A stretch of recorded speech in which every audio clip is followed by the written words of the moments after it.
Good afternoon, ladies and gentlemen. Thank you for being here. Welcome to this discussion. We, as I mentioned earlier, sorry you all guys missed it, but we have a very esteemed bunch of stakeholders from the arts and culture world here gathered for this roundtable.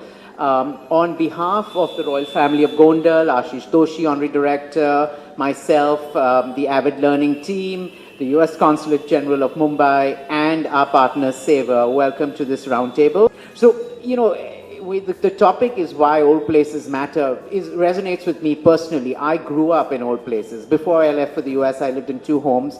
One had the most beautiful mosaic tiles. The second place was a 1926 British barrack with most pristine Minton tiles. I moved to New York. I lived in a brownstone on the Upper West Side for 13 years. I had beautiful molding on my ceiling. I had cracked wood floorings, and I had leaky ceilings. But all of it added charm, character, and meaning to me. There was a history about those buildings. There was a sense of purpose. And that's why, I think we should be proud and privileged to have actually conversations like this. We hope conversations like this can help move the needle in the direction we need it to be. We are sitting in one of the most pristine examples of built heritage come to life, of restoration successfully done and made to use. This space has become like a cultural hub for the city. We'll take you through some of the work that we do. You may have already heard of it, but it was restored a little over 3 years ago, almost 3 years ago, and has not only come to life, it's brought the neighborhood back to life, because conservation of heritage and buildings not only brings the building back, but the neighborhood. It brings employment, it brings revenue, and it brings a sense of enthusiasm, community, shared interest. There's some very interesting facts that were given to me, which I just want to share with you before I pass the mic around. Mumbai's heritage, architectural heritage spans from the Elephanta Caves to the 20th century Art Deco. And the city's architectural heritage, we have now 3 of the 37 cultural sites in India on the UNESCO World Heritage List. The buildings include the Victorian Gothic and Art Deco ensemble around the Oval Maidan, the Elephanta Caves that was added, the the CST Terminal or the Victoria Terminus. I think it's very exciting that Mumbai has 3, which is parallel compared to Delhi, which is much older city. So it's very encouraging. Also, there are some other figures. In 2019, UNESCO had over 1,100 World Heritage Sites listed in the natural and cultural sites buildings. And awards recognized in Mumbai are for growing urban conservation movements and offered much encouragement to this cause. And we have a list of buildings that have been restored, and which includes the Opera House, which includes the Esplanade House, which includes, and I think many of you all here may have worked on those buildings, the Yacht Club, the High Court, the Jewish Synagogue, and there's a lot, the list goes on. But the question is, are we doing enough? What more can we do? There's the poor Watson Hotel, which is going to be dying this unnatural death. Both Opera House and the Watson Hotel was on the same World Monument Fund list of places to watch. And we have a guest from Calcutta who's going to give us another perspective of this. So without further ado, I've said more than, and I know you're here to hear Tom and not me, but I will, and I've shared his detailed bio. So in interest of time, I'm not going to introduce his detailed bio, you have it, but I'll just introduce him as the Chief Legal Officer, General Counsel, National Trust for Historic Preservations, Mr. Tom Mays. We're delighted to have you here. It's an absolute honor. And the team here has actually seen your bio, so I'm going to skip that one. He's going to give us a short presentation covering topics like tourism opportunities, propagation and preservation of historical and cultural identities, emotional psychological values of old places, and carrying forward ancient legacies. And as I said, after this presentation, we're going to have a robust discussion, so stay tuned for that. Hi everyone. Thank you for sharing around the table your expertise and also your deeply personal thoughts about why old places matter to you. Everything I heard around the table was very heartfelt and personalized. And I do think there's an emotional attachment, which I will come back to and talk again. But first, I want to thank you for hosting this wonderful event. I think it's gatherings of people like all of you around the table in old places like this that help inspire people to save the places that you in Bombay and in India care about and want to see preserved. So thank you very much for hosting us. Thank you also to the American Consulate for bringing me here. I deeply appreciate it. And I'll thank my employer, the National Trust for Historic Preservation in the United States, which is allowing me to be here. So, as you know, I wrote this book, and I'm going to pass it around so you can all see it. As you went around the table, I heard many of the ideas that are present in the book, but perhaps not expressed exactly the same way.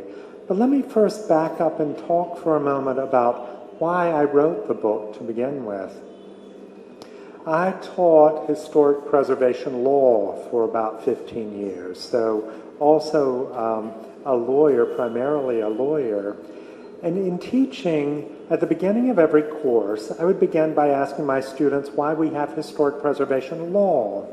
And very quickly the conversation would turn to, why do we have historic preservation at all? What benefits does it give people? How does it help people lead better lives? How does it help our society to flourish? And I discovered that my students did not have ready answers for that. And I realized that the language that we rely on in the United States to talk about why places like this matter in our laws and policy only used a handful of phrases, like saving our heritage, which is important, but what does it really mean? Or revitalizing communities, or protecting property values. But those phrases did not seem to me to get to the deeply felt connection that people seem to have to these old places in their lives. So I began to gather these reasons together and ultimately went off to the American Academy in Rome to research this and try to pull these ideas together. I wrote about 14 reasons.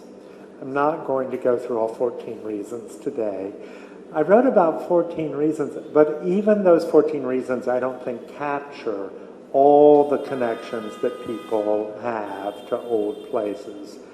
Just today, Tasmin shared another word that she used earlier in the day, which was comfort, that it gives her a deep sense of comfort and peace. Those I didn't write about, but they're as true as any of the other words.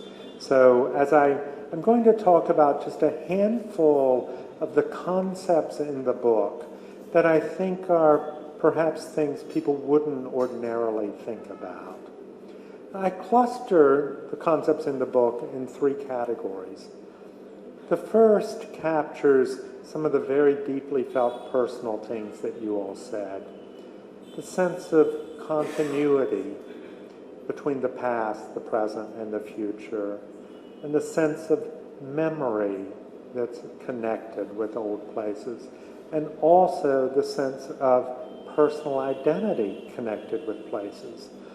These three ideas at the beginning of the book, I think, are really the core of the connections that people have to place. With regard to continuity, I read extensively in people looking at the field, I didn't even know there was such a field, of place attachment. How people become attached to place. And I quote from the environmental psychologist, Maria Lewica, who says that forming emotional bonds with places is a prerequisite of good psychological health, psychological and emotional health. And that in order for us to be emotionally healthy, we need to have bonds with places to provide us with a sense of stability that gives us a sense of continuity in the world. She says that it helps us to overcome identity crises. So I think this begins to get to the heart of why we feel these deep connections to these places.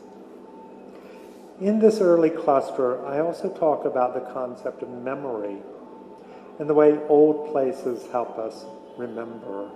An architect I know, Mary Donati, says, old places, old buildings are like memories you can touch.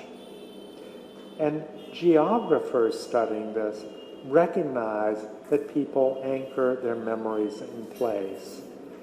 In the Western world, we have the concept of a mnemonic aid of how you help remember something called the memory palace. That if you place what you're trying to remember mentally in rooms, then it helps you remember things. And what we've discovered from new studies of neuroscience is that, in fact, our place memory is also the same part of the brain that triggers any type of memory. We remember things through place. So memory is at the core of that. I want to turn to the next cluster of ideas, which is around things that inspire us. Sacredness. That we revere some old places because they're sacred or considered sacred. And that can present us with a feeling of awe that's very important to people's sense of well-being. But a number of people around the table also mentioned beauty. There are a couple of concepts around old places and beauty that are quite intriguing. One is the idea that although it's difficult in the public context to talk about beauty because people dismiss it as being frivolous or not important, it still has a profound impact on people. And there are a handful of studies that even say that the experience of beauty causes people's brain chemistry to change. And there's a philosopher, Elaine Scarry, who says that the experience of beauty gives us a broader sense of humanity that even fosters greater empathy with others. And of course, beauty is found in old places. If you Google beautiful places, you get a whole lot of natural places, a whole lot of old places, and just a handful of new places. But the most intriguing part of the discussion of beauty to me is heritage conservation is the field in which societal notions of beauty change. I can remember when Victorian buildings were considered ugly. I imagine that before this building was rehabbed, people said it was ugly. And yet now that it's been transformed, people recognize the beauty that it has. Our work in bringing recognition to these places and getting people to see what they can be, and also moving forward from Victorian to Art Deco to modern to mid-century modern, all of those potentially are beautiful because of the work that you do, and you're changing society's perceptions around beauty. Another topic that was mentioned, there are also the traditional reasons that we do heritage conservation, architecture and history. And I wanted to note one thing about history in particular. At an old place, I think you can have an experience of history that you can't have by learning it through documents. And that's because at a historic place, you're experiencing history with all of your senses. Right now, in this place, we're experiencing this old place not only through sight, which is quite the usual way people think about it, but also because of how the air feels, also because of the texture of the wood, the texture of the walls, the glint of the glass, but also because of what we're smelling, and even here, what we're tasting because of the type of work that you do to bring food into the idea of heritage. Old places are some of the best places to learn about history because it's a visceral experience that we experience with all of our senses. That also tells us information we otherwise wouldn't know.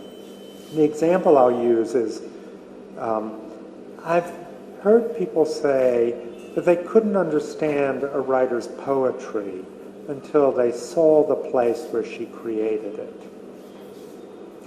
Which brings me to another topic, which is the idea of creativity. Old places spur creativity, and I have a lot I could potentially say about that, but here's the one piece I'll share with you. The one study I know of that tries to isolate the difference that the concept of age has in people's reactions to a place is a study from Charleston, South Carolina, that tried to compare an old part of Charleston with a place outside of Charleston that was a new urbanist development that was matched as completely as possible in terms of design. And what that study showed is that in the old place, people's imaginations were spurred more. They had spontaneous fantasies about people's past lives because they were seeing parts of buildings or places that raised questions in their minds, and it made them think about that. Their imaginations were spurred more by these old places. There are also the cluster of reasons that are more practical, that, just as Assad said, the restoration of these places provides good jobs as the rehabilitation is done, but it also helps spur economic development all around it. And it draws people to this place, it draws tourism to the place. All of those things are good for the economy, and that should not be underlooked in any way, shape, or form. The other practical reason that I often talk about is the idea of sustainability, that the greenest building is the one that's already built. That in fact, these buildings embody energy from the construction materials that were from 150 years ago that have already been processed. In fact, they say that it takes 10 to 80 years for a new building that is 30% more efficient from a climate point of view from an old building to recoup the environmental cost of demolition and reconstruction. So that's the briefest of introductions to some of these ideas in the book, but I hope it will spur some additional conversation around the table. And I'll end my introduction just by saying I've been a lifelong preservationist, but the more I look at why old places matter, and the more I talk to people like you about why old places matter, the more I think they're even more important than I thought they were. They're deeply important to give people a sense of belonging in the world. And I applaud your efforts to bring people together here in Bombay to try to think through how you can spur additional preservation activity here. Thank you.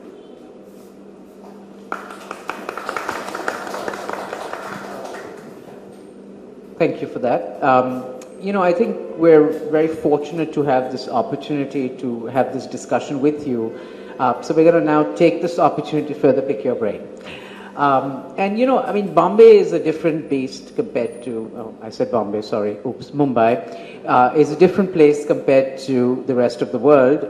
It's got its nuances, it's got its idiosyncrasies, for lack of better words, because buildings live. I don't consider them as dead objects.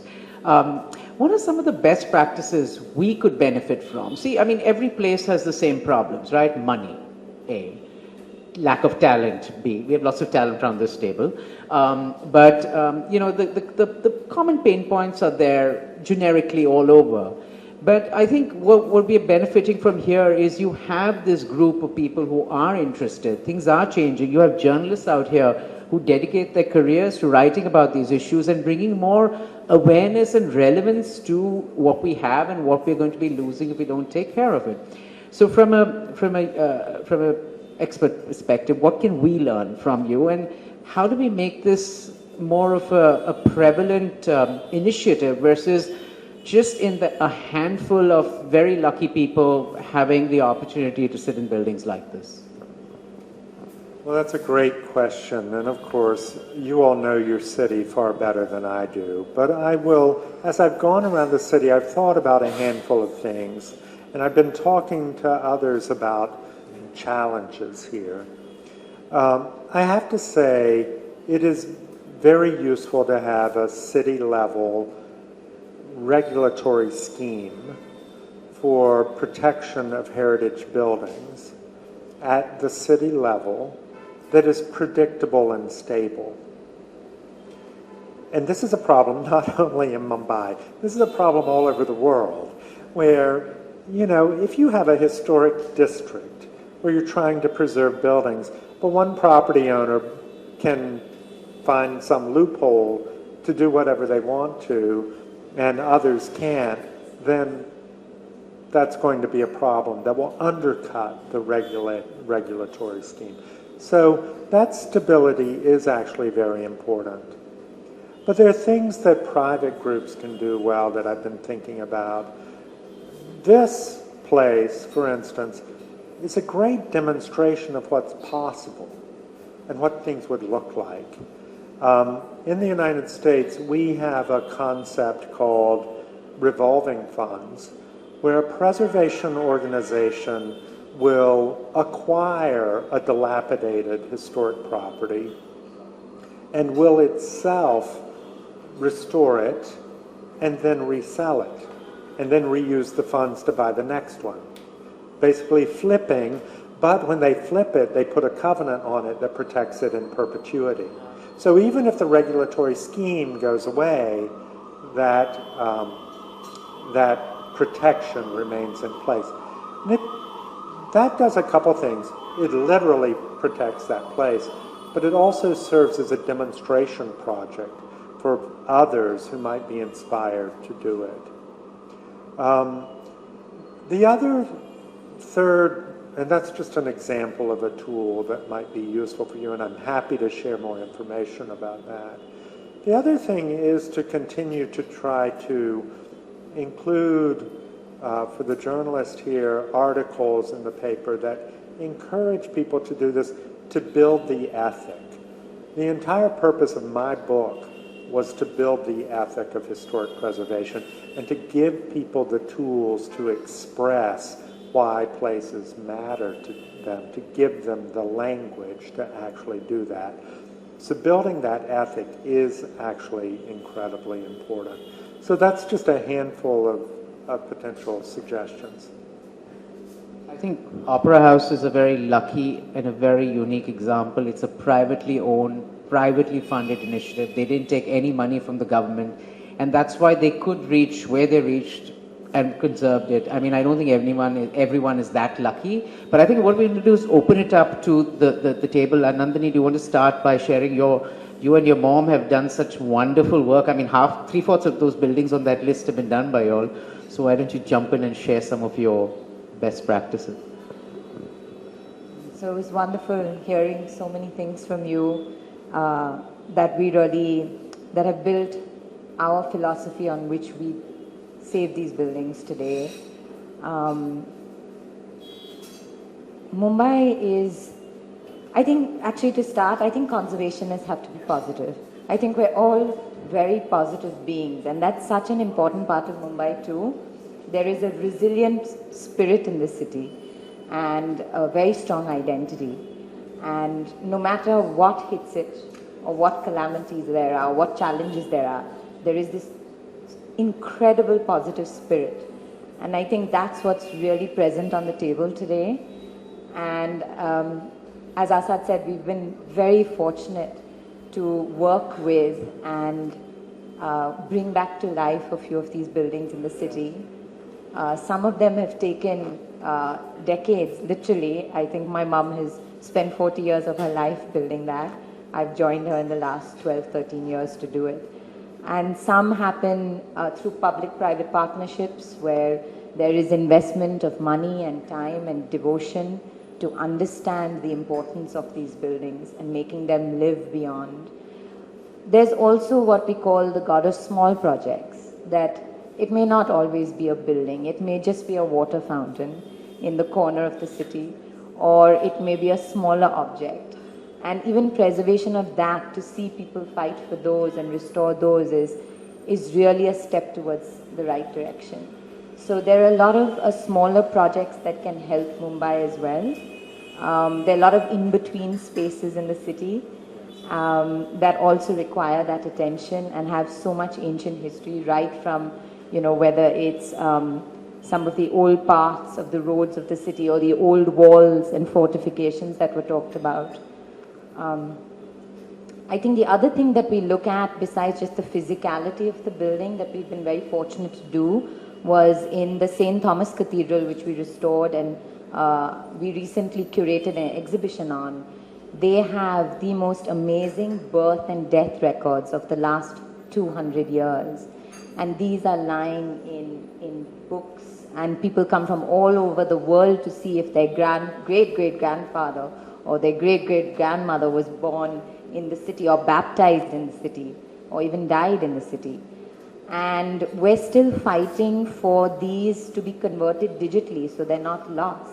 At the same time, they can't be moved because in that condition of where it is right now, because it is in the perfect temperature, it's managed to preserve itself after so many years. So there's so many other parts of the building that you find that are connected to incredible stories besides the physicality of the building that we find ourselves delving into, and it becomes so enriching for all of us.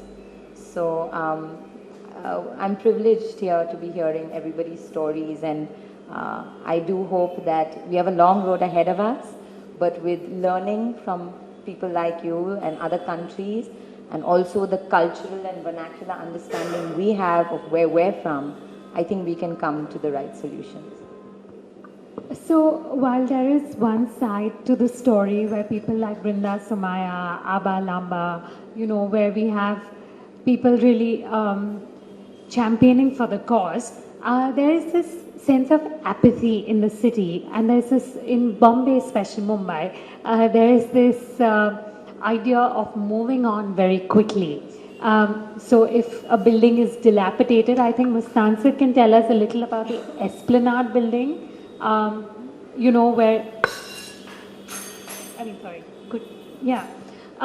so there's this building which is one of Bombay's oldest structures, which was lying dilapidated, and finally it's in no condition to be restored, or so they say. And now I believe the fate is that it'll just come down, and it's prime real estate.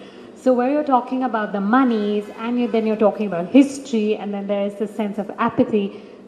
It's not a question, it's more like a comment. But yeah, there is this side to the city, and I'm sure it's world over. Yes, it is world over.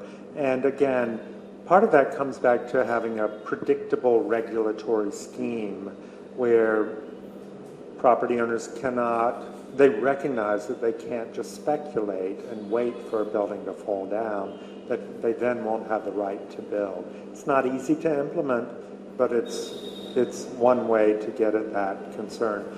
That idea about moving forward and leaving the past behind, one of the things that I always say is heritage conservation is not really about the past. It's about how it makes our lives better in the future. And cities that forget their past often then try to go back and recreate a past. And it's much better to have the real thing than a fictional thing. Just a comment.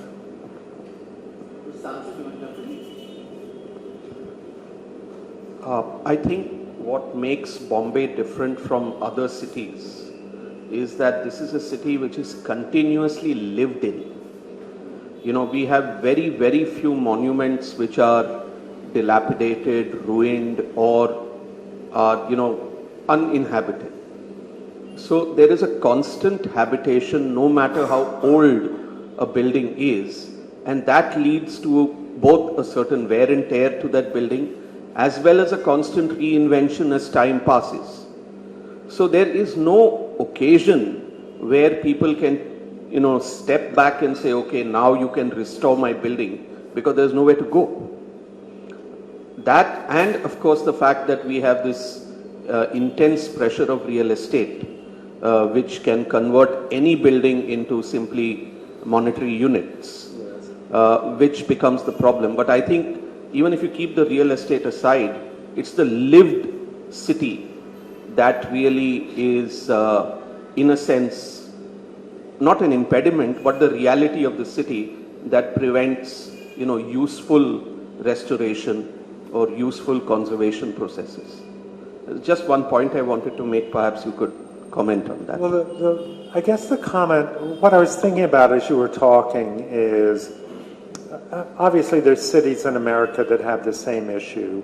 We have some cities that have weak real estate markets where there's lots of vacant buildings. We have other cities that have hot real estate markets where there's dense demand for housing and pressure to tear down.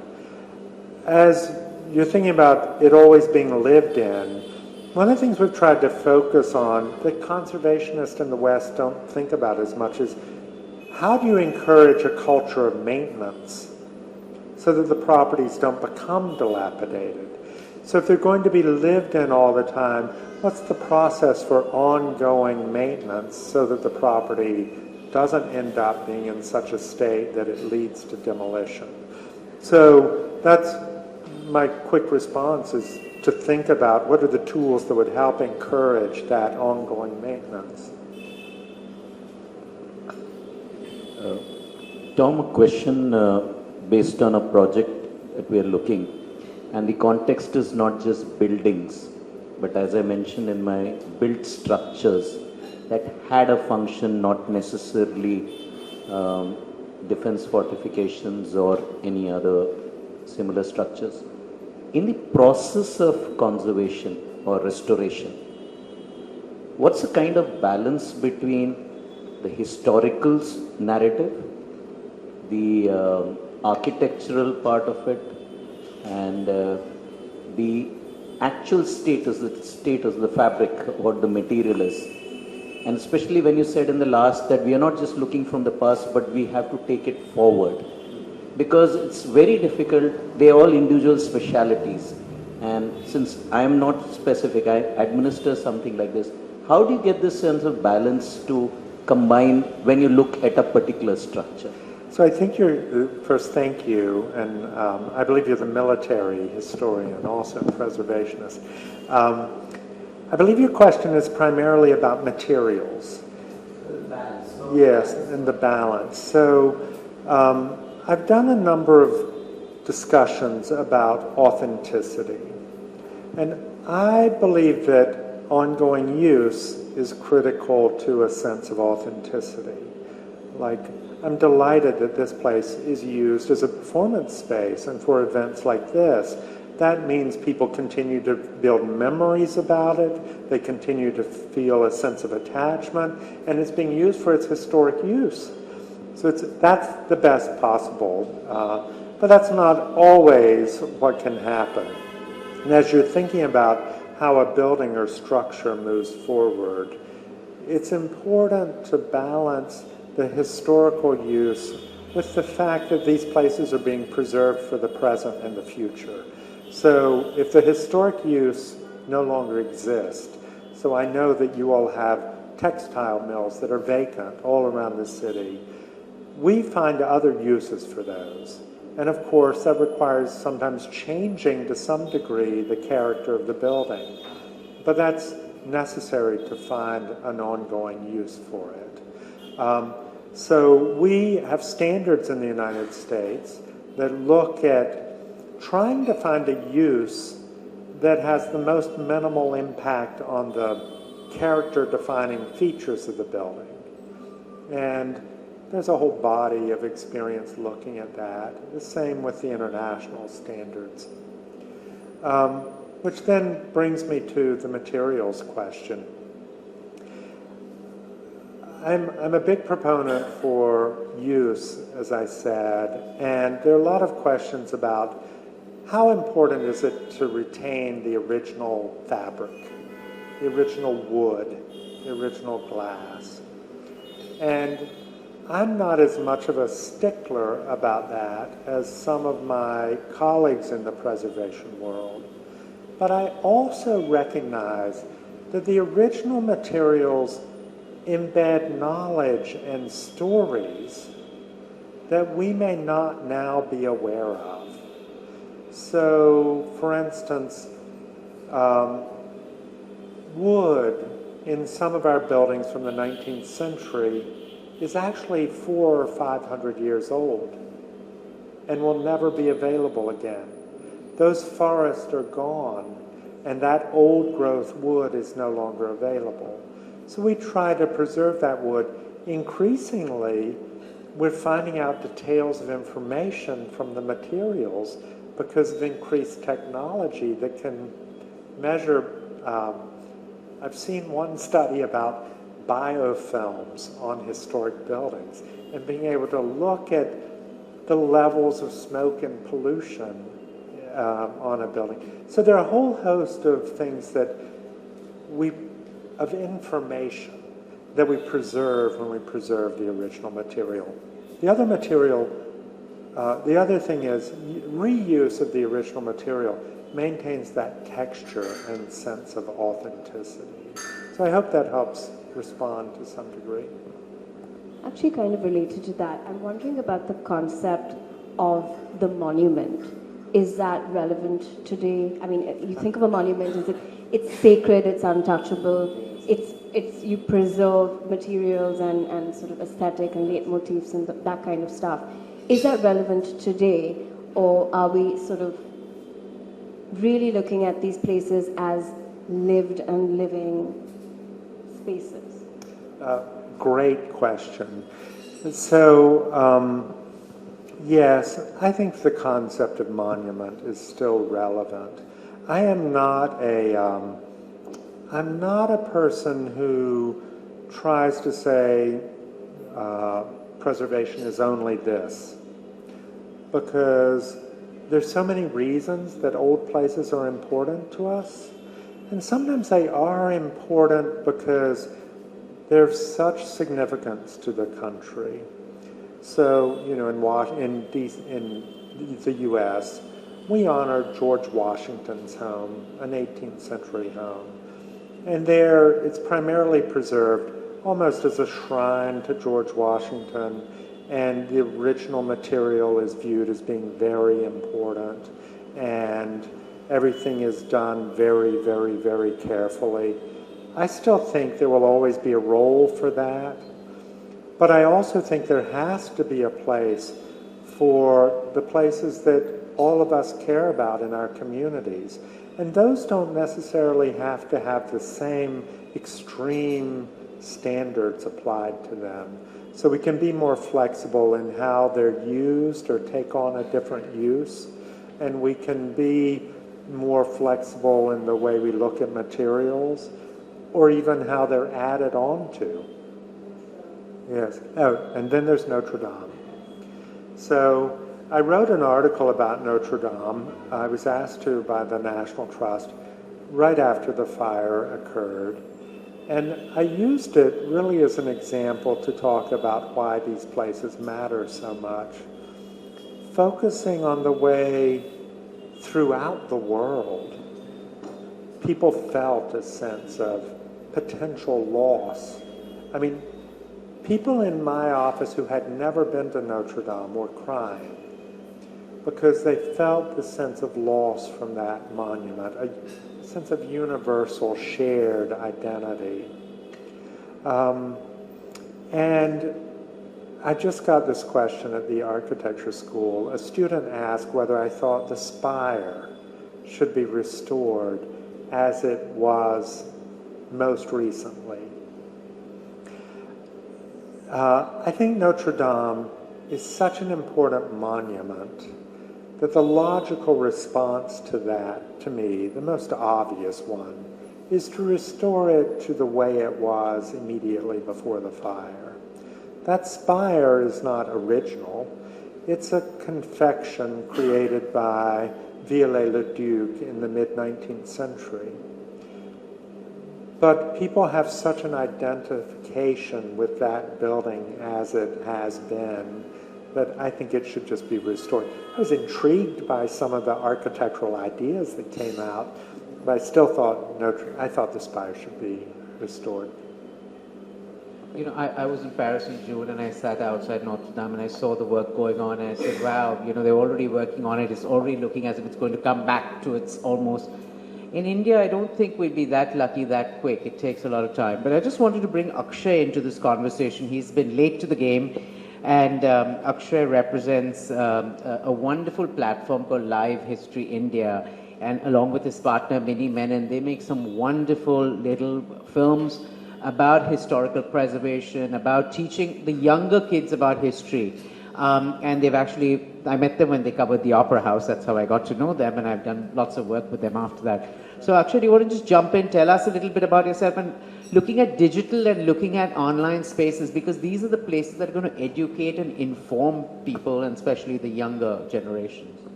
So one thing which we have realized in Live History India, we do digital histories, and our attempt is for people to take ownership of histories. So one of our learnings has been that since Indian history has been taught so top down, where you study about the Mughals and you study about the Sultanate and you study about very Delhi centric history, that local history is a Mahim fort. You would never study Mahim fort in your history book. So the local kids would not connect with the history. So that is a big challenge which is there in India, and which has resulted in the local histories being taken over by jingoistic politicians for their own ends. So, I mean, in Maharashtra, you study about, people know about Chhatrapati Shivaji, but what about Maharashtra's 4,000 years of history before that? So unfortunately, this Delhi-centric view of history is, causing a lot of issues, which hopefully we are trying to. But I would like to ask one question. In India, especially, one of the biggest challenges for heritage buildings and heritage conservation has been ownership issues, because there is this one house owned by 4 brothers, and everybody's fighting for a share, and it's a multi-million-dollar property, so no one brother can acquire it. So that is leading to a destruction of a lot of heritage in private hands. So how do you see solution to that? Well, your question and your comment raises, I'm going to tell some personal stories. First, thank you for bringing the history back to the storytelling and trying to promote the idea of people telling their stories and understanding their history locally. I have comments to make about nationalism, top-down history also, and the way the existence of old places can actually undercut that by telling a more diverse story and a more layered story. But I said I was going to tell some personal things. I am a farm kid from the rural South in the United States. And I certainly didn't grow up thinking I was privileged. But at the same time, I'm a white male descendant of slaveholders. But as a child, I didn't see my own history reflected in the history taught in the United States at that time. And that is very frustrating to children when they can't find a connection to the history they're being taught. I was from, what was the privileged class ultimately, but even I didn't see my history reflected at all. at least put together a toolkit of a way for families to talk to each other about their goals for old family properties, particularly ones that are potentially historic or that would contribute to community history, so that they at least know that we as a family have an option where, yes, we could sell the entire property, but we don't have to sell it for demolition and reconstruction. We could make a joint decision to sell it in a way that would ensure that the property would be preserved, such as through one of those revolving funds of flips or something like that. I know it's difficult for families to give up their ties to property, but I've heard a preservation professional in the United States say, sometimes the best thing that can happen for an old family property is for the old family to sell it, because then someone else can restore it and bring it back into active use. That's not an easy message, but it is at least one tool for families to have a conversation about a potential future that's preservation-based. Excellent question. Just responding to Akshay, I had gone to Mysore for a holiday last year, and Mysore is the place where R.K. Narayan comes from. So unfortunately what happened, the building per se, the house that he built is pretty plebeian. But then what makes it special was that it was from that house that he rose to become such a great writer. So unfortunately after he passed off, his daughter wanted to sell it off to a builder. And then here's the heartening story of where the civil society kind of put it up in the newspapers, and then the local authorities got in and they bought the property, and now it's been turned into a museum. And it's lovely. I mean, it's very plebeian, very beautifully maintained. So, I mean, a building doesn't have to be very grand. Sometimes even an ordinary building, because of the greatness achieved by its resident, becomes important. And perhaps that's a shining example of how local history and greatness can be preserved. That's great.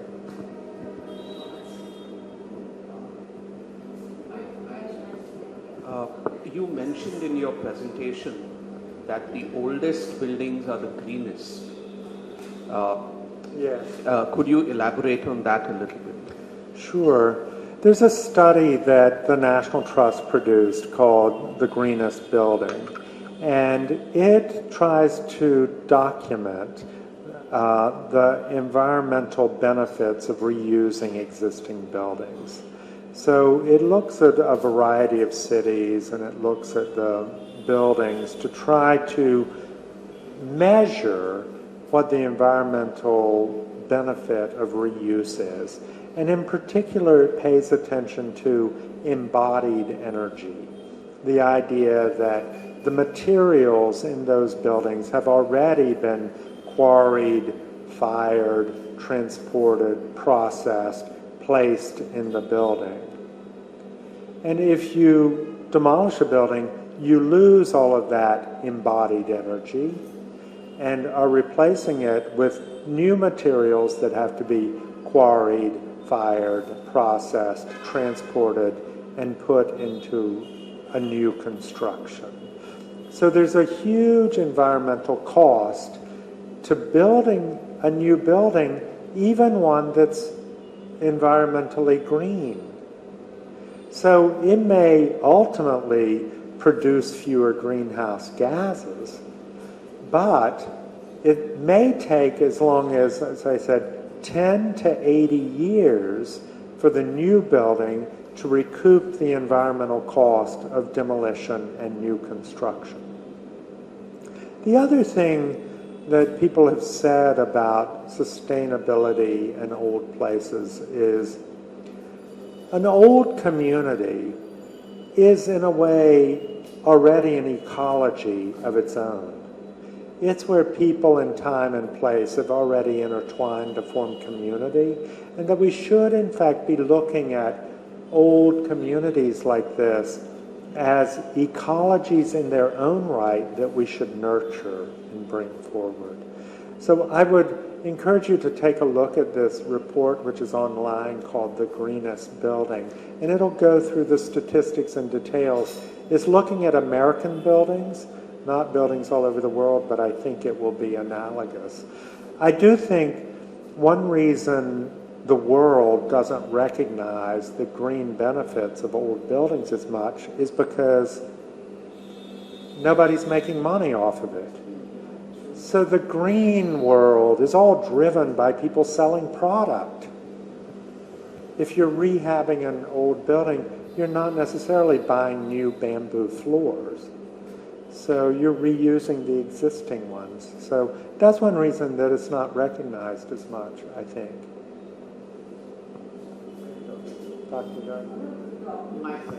Sorry. One of the problems we face is that we have enclaves with very particular style of architecture. For example, Kotachiwadi in Bombay. Now that architecture is very good, but each owner wants to sell his building. But the beauty of the place is because it's an enclave, because it has a character. So what should be done? Should it be kept like that, or should just one building be preserved and the rest be developed, the area? That's what's happening. That's what I'm asking. Yes. Well, you can imagine what my answer is going Yes, to be. the answer would be the same all across the table, Yes. but it doesn't really suit reality. So in the U.S., when we passed a law in 1966, the National Historic Preservation Act, it was consciously intended to foster more community-based preservation. So it sought not only to preserve the individual monument, but also to look at districts. So we have the capacity to name historic districts, which are primarily communities where people continue to live. And the idea is that we're trying to protect the character of the entire district. This idea was first used in Charleston, South Carolina, which, because it's done this, has become a huge tourist destination. And then it was furthered in New Orleans, where it was tested in a test case. And the court said that the whole purpose of this historic district was not to preserve an individual building, but to preserve the tout ensemble, the entire gathering of things. So we do that through a tool called historic districting. Often the people who live in it don't want to preserve their way of life. They want a new way of life. They want to go ahead. You know, most of them would prefer gated cities or gated areas to live in rather than live in that place. So how do we change their mindset? Yes. Well, I think we've talked about some of the ways we change their mindset by building an ethic of preservation, by doing demonstration projects. Some of these revolving funds have been very strategic in the way they've done this. So they won't do isolated projects. They'll look at an area like the one you're talking about, an enclave, and they'll think, this one is ripe for preservation activity and for rehab. And instead of doing one in one enclave and one in another, they'll target to do 2 or 3 projects in one enclave. So it starts to build a critical mass, and people can actually see, oh, if 2 or 3 on one block do this, it becomes beautiful and the property values go up.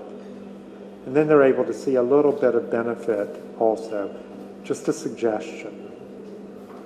So I'll just jump in here. A couple of thoughts and questions. I'm glad the conversation is veered towards now ensembles, neighborhoods, communities, because that is largely where a lot of my work comes in. So I think working as a preservationist in India in the last 5 or 7 years, the conversation has, and the sphere has opened up a lot more. There was a time, even 5 years back, we would not even have been having this conversation about ensembles and districts because everything was monument and landmark building centric.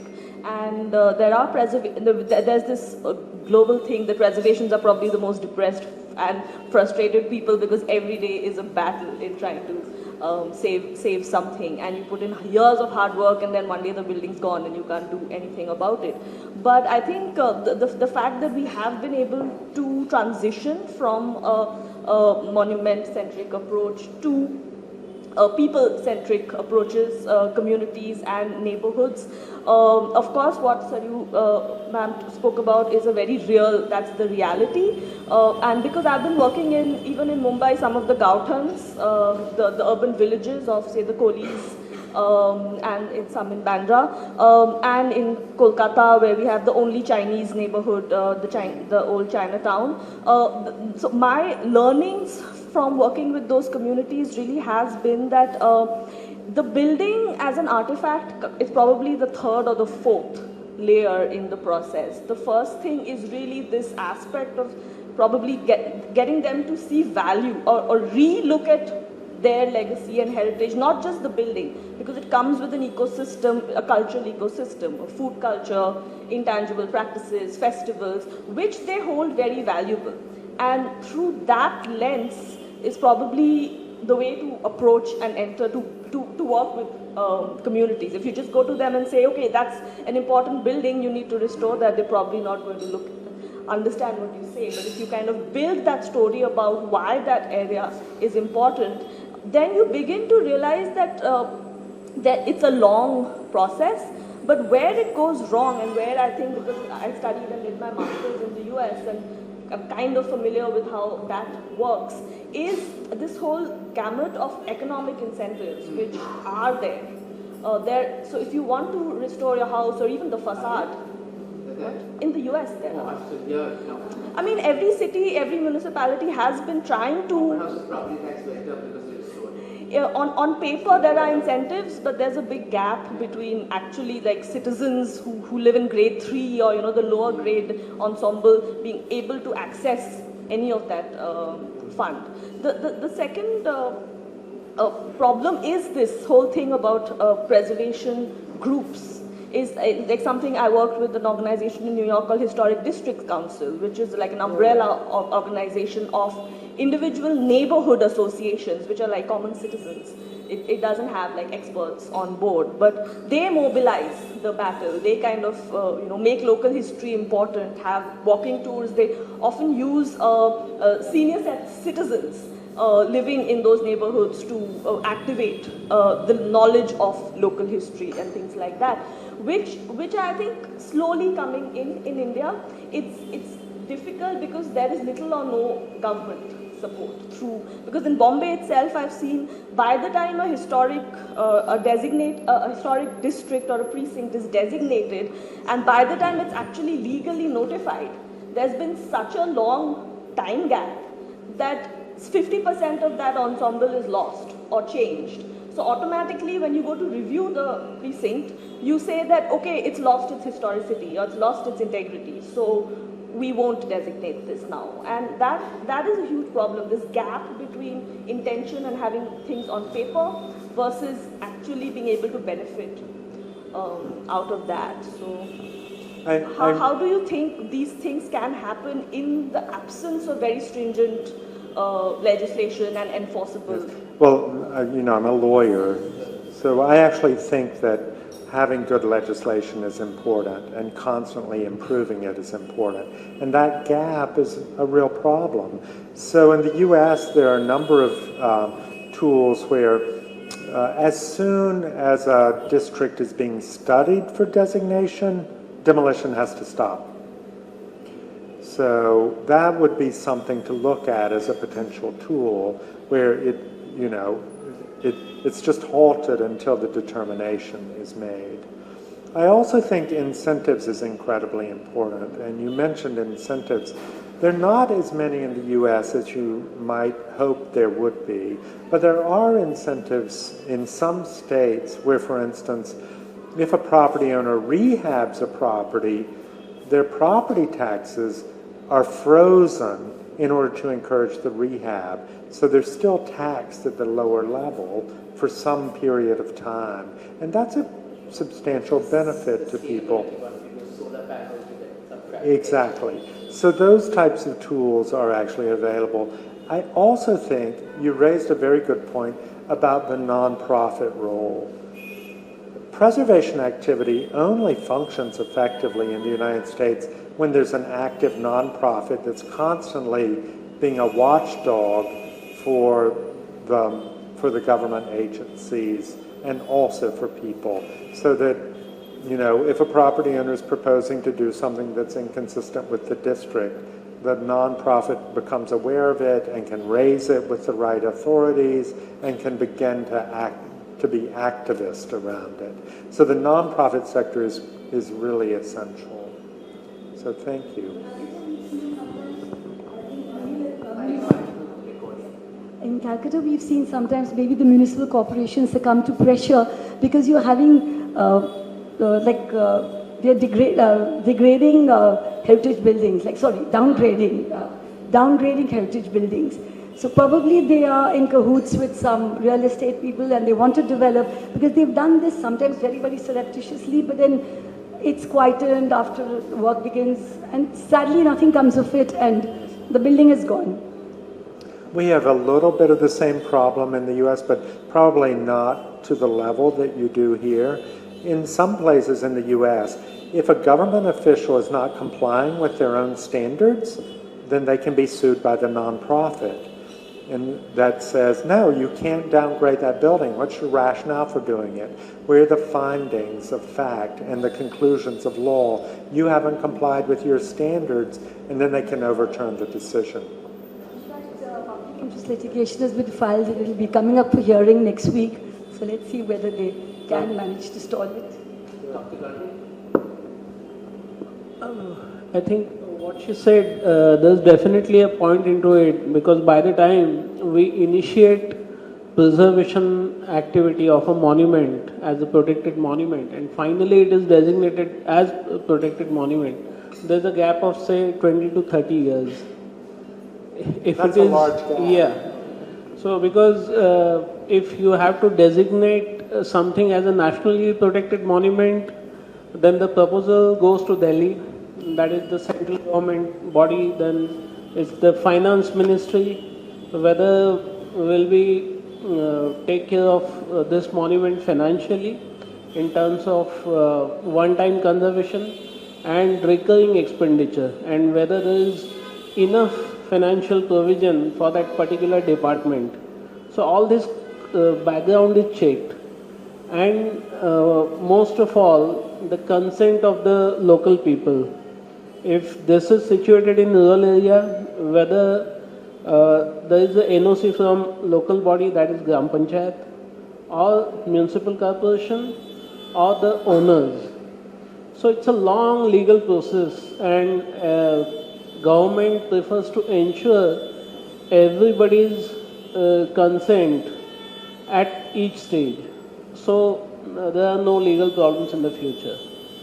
But well, definitely we look forward to have some kind of reforms in our legal systems so that procedure is faster, and we also ensure participation of the local communities into heritage preservation.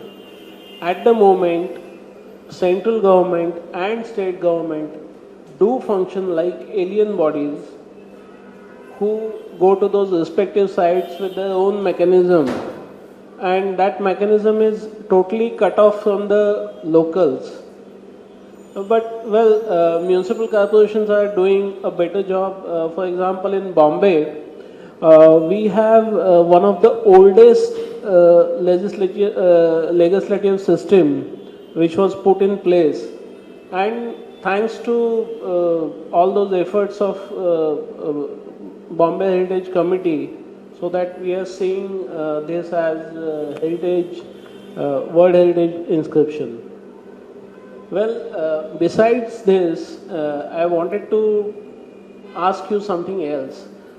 This is question for everybody. As a lovers of heritage or as a representatives of heritage community, there is a larger question of adaptive reuse.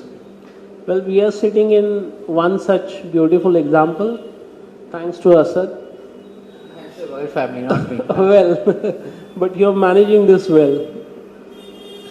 But on one hand, we have a lot of successful examples from Rajasthan that palaces are converted into heritage hotels, which is considered as unethical by some of the conservators, and even there is no approval of the same by the government system.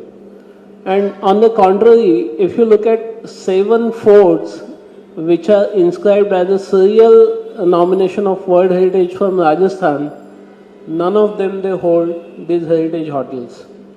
So my question is, as a heritage community, what should be our choice?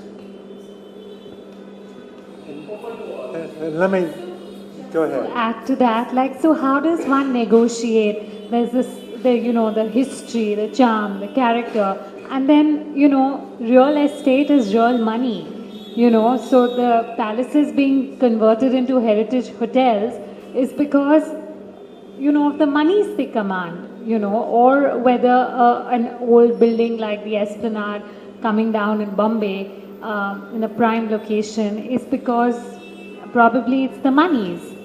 So how does one negotiate that? But it's more, you're using you need money for one. There's an ecosystem that's built. The building, the relevance of the building in today's day and age. You talked about the forts. Some of them have wonderful sculpture gardens now. So they're taking something that was used for something else and, repurposing the use or just shifting it. Again, it's for public consumption. The lots of the heritage hotels, the owners just don't have the money to restore them or even maintain them. If I can just interject before you take it, is this whole aspect of, when we talk about economic incentives, it's not necessary that the incentives have to come from a heritage department in a municipal designated body. What Rajasthan and Kerala have successfully managed to do is integrate some of these things into their tourism policies and into their economic and industrial development policies. So something in Rajasthan is like if you have 10 lettable rooms in an old Haveli, you get tourism policy incentives. So there are many pathways to incentivizing something. What I see as the fundamental problem is that places like Rajasthan, Gujarat, the mindset of the people again is more entrepreneurial. They value their heritage and the history and the memory and the nostalgia, but they also look at the economic value of places like Calcutta, where I also come from. There's this whole stigma attached to monetizing your history and your heritage. Yes. You're looked at as crass if you're trying to suggest a commercial therefore adaptive use. So is that effectively the question? Should heritage be monetized in this way? Well, I'm an American, so I guess I'm pretty crass. Yes.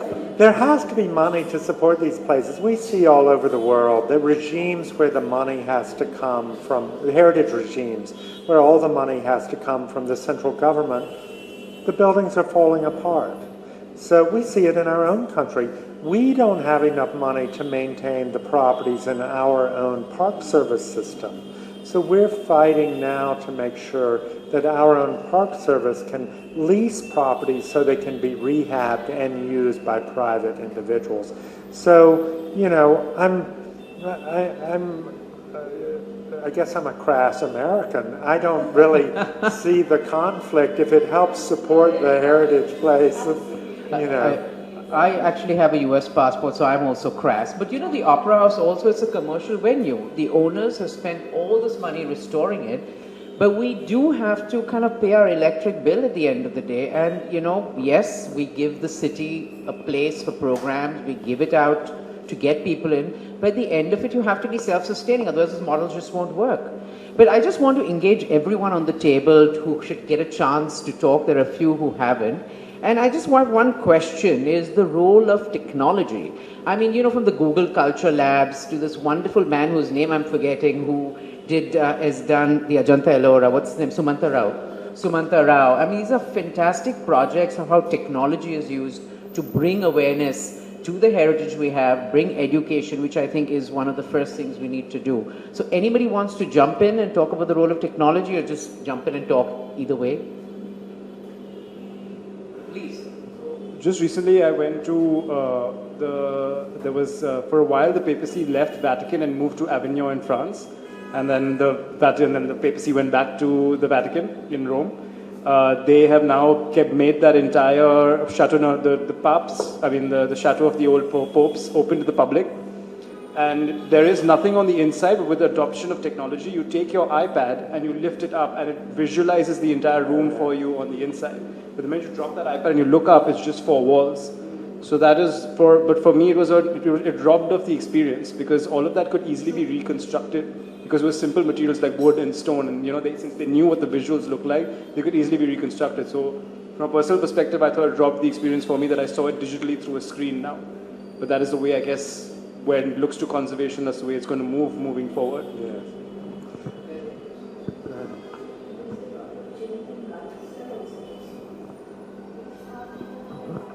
Yeah, there's such a change in lifestyles that the younger people don't want to stay in the old buildings.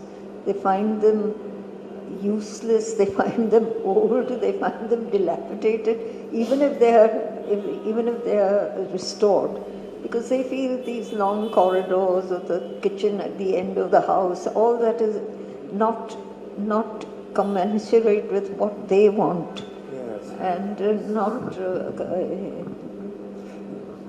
Interestingly, in America, we don't find that. Young people are actually drawn to old places, and particularly old cities, and they want to live in the older areas of cities by a large majority, because they're the trendy areas. They're the ones that are drawing everyone.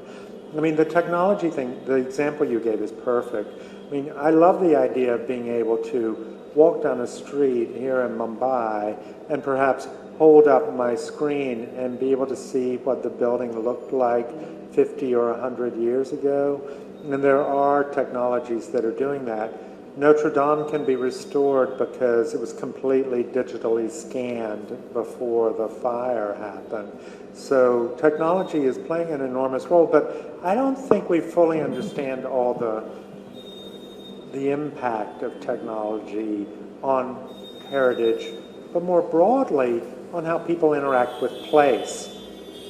So for instance now, people don't have to use maps to get around. And that literally means that part of their brain is not developing in the same way. So their understanding of space is literally different from the prior generation's understanding of space. 2 other pieces of technology. We're now on the verge of being able to measure people's experience of place in real time, both through their physical reactions, but also through their brain reactions. So there are a handful of studies that have looked at people's biometric reactions to place through their heart rate and their sweat glands as they're walking through places in different communities. It seems to confirm exactly what we would have expected, that if you're walking by a bland, blank wall of a modern building, people become anxious and their heart rate goes up and their sweat glands activate. If they're going by an active human-scaled place with shops and things like that, their heart rate goes down and they're calmed. This is in America. But we're also just now looking at the use of mobile EEG technology, where we're able to measure what's firing in people's brains as they're experiencing place. And that's showing some of the things I talked about with memory, that there are 3 areas of of the brain that are fired as people experience place. One of them is memory. One of them is something called the hippocampal space area. And I don't remember the third one off the top of my head. But we're just at the verge of knowing this and really being able to have people walk through a place like this opera house and understand what it does to their brain. I'm excited about what that's going to show. I also have no idea where it's going to lead. We have Opera House and Google Culture Lab very soon. Sagar, when is that? Anyway, Mayor, I want to just draw you into the conversation. I mean, Mayor likes these most wonderful, nostalgic, charming pieces. And, you know, Saryu-Ben talked about the passages and the corridors are not relevant to people anymore. She digs deeper and finds these nuggets of stories. I mean, they're so varied, but they're so special. So why do these old stories matter to you? I think the biggest and best surprises I get every week, because this is a fortnightly column and I'm out on the street of whichever precinct I'm mapping every day for about 10 to 12 days. And I find it's a very humbling experience, because you think people don't have a sense of history, and you know, I was taking up from what you said that we need to tell them the story. I end up learning from them.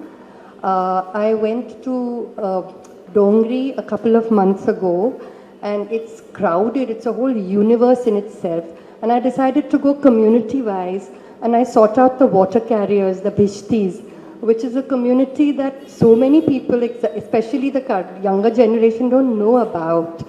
And the first person I met, there are only 5 Bishti families left in Dongri, and I happened to talk to the second one that I wanted to meet. I did manage to meet, because they're out on the streets with their goat skin bags, carrying the water from shop to shop and home to home that hires them.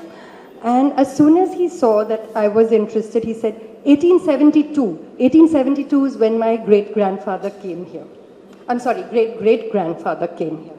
And he talked about the buildings that were being built at the time, why they needed water, because they were stone buildings and the settings between. And it was incredible, and I meet these wonderful people all the time. So I mean, and then of course it's for me to dig and put it out there, but I end up learning a lot from people who have lived there and are actually engaging with beautiful old buildings. And even what Mustansir said about using space adaptively. Yesterday I was under Kennedy Bridge in a place called Wigram Hall, and Wigram Hall is attached to a 150-year-old church. It looked desolate, it looked totally deserted, but when I went in I found it was used every evening. It is being used for the last 18 or 20 years every evening by a senior citizens group called the Dignity Foundation, and there they were, a 103-year-old man winning at on a carom board that he was, playing with his friends. And he told me his story, how he walks about 40 minutes every day from his home. He's 103. And I mean, there are incredible, you could just pass someone like that on the street and not know. And I just feel bringing them into a space that excites them, that they can use differently, makes them aware of a beautiful past, and they are very, very keen and very eager and very ready to share it. I think we have about 5 minutes left, so any thoughts, or shall we leave that for Tom? I just wanted to make a point. There's a lot of discussion on new buildings and people wanting to stay in new buildings and new versus the old and all. But if you actually see, like Umaid Bhavan or the Art Deco buildings of the 1920s and 30s were the most ultra-modern buildings of the time. So the new buildings of today will be the heritage of 100 years later. I mean, I won't be surprised if 100 years later they're talking about Antilla in the same terms as the Mysore Palace. I mean, you never know. So how do we maintain this balance? Because new has to create, because 100 years later, what will they say in 2019? I mean, that's a great question. I am someone who likes new construction too. I like new places also. I prefer old ones, of course. But what I like to see are two things. First, before a new building is built, they should honor what was there before. So I would probably never say the building should be demolished for a new building. Actually, a friend just bought a house. I actually told her she should demolish it. It was so ugly. I couldn't believe it. Don't tell anyone. So, but it's not very, oh, I know. It was not very old. It had really been changed very, very badly. But typically, my response is, we should honor what's already there for a whole range of reasons. For sustainability, for all the memory and identity, the stories that are there, all of those types of things. And then, when we choose to rebuild, first we should honor the materials that are being lost, because sometimes they're irreplaceable. And the new building should be built in a sustainable way that also is likely to have it become a heritage building in the future. It should be well designed, built with good materials, not built in a cheap way that will make it throwaway architecture, because that's not sustainable for our planet. So I promote new construction as well, but new construction that honors what was there before and also honors the future by building well so that people will see all of these values with it. Thank you so much, Tom, for spending this afternoon with us. I mean, it's an amazing group of people to have here. I know Tom is going to be around Bombay, but I think this will be his most special visit. I think so. And you know, I mean, old buildings have a charm. Of course, as Tom said, new buildings have to be made. I mean, when you talked about a new construction, my mind went to the Qatar Museum, which is built like a rose. It's called Desert Rose, and the John Noel who did the Louvre Abu Dhabi. I mean, those are buildings which, 100 years later people will be talking about. But for now, let them talk about the Opera House. And thank you all for being here. Keep up all the great work you're doing. And thank you, Tasneem and the US Consulate for having Tom join us this afternoon.